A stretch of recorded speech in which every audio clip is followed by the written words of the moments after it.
Ngizokhonza ezulwini ngesihlabelelo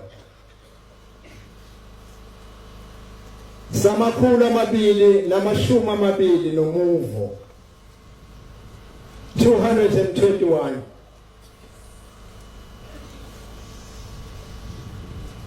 Ngicele uNkulunkulu wethu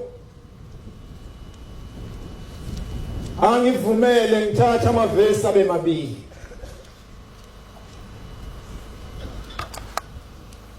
Ngiyeza osimina ngedwa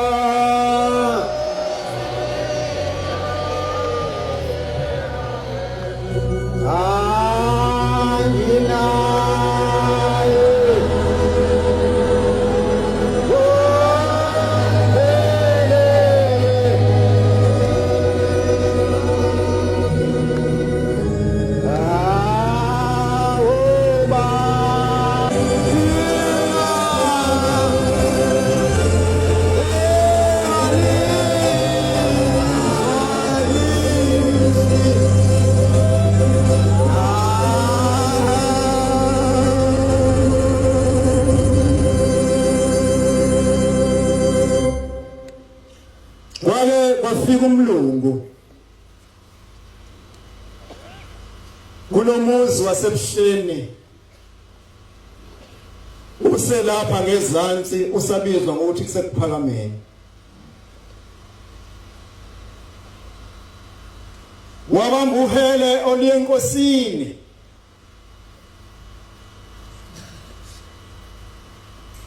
umefika phambi kwesilwane sasezulwini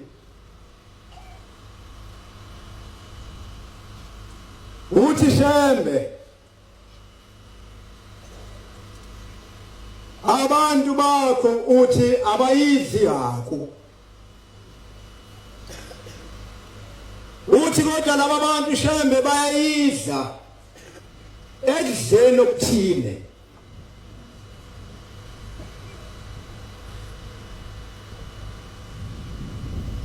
Yayisithi inkosi kuye, wena umakhi, hamba ekhaya egaraji lomzi wakho, ibhokisi lamathuluzi lelo faka kulo ipikili ezigobile nezirastile, ufike ulithatha ubuye uze nalo lapha kimi. Wahamba lo mlungu wafike walithatha leli bhokisi lamathuluzi wabuya nalo. Ithi inkosi libeke ngapha kwami. Wasiyalibeka yayisifaka isandla phakathi inkosi yaqhubeka yaxoxa namaNazaretha.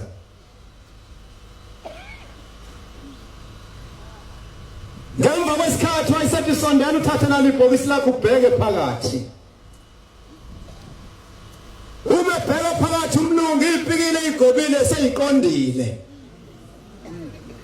Isipikile bezirastile seziyabenyezela zonke. Sasa sithi silwane sasezulwini. Laba bantu nje babona bonke behlezi lapha phakathi kwabo abekho ngcwele. Kodwa iyodwa mlungu ukuthi mase befike lapha phambi kwami bonke baba ngcwele njengalezi ipikili zakho bafike igobile zinerasti kwaphela konke lokho zabuyela esimweni sazo ngathi zintsha.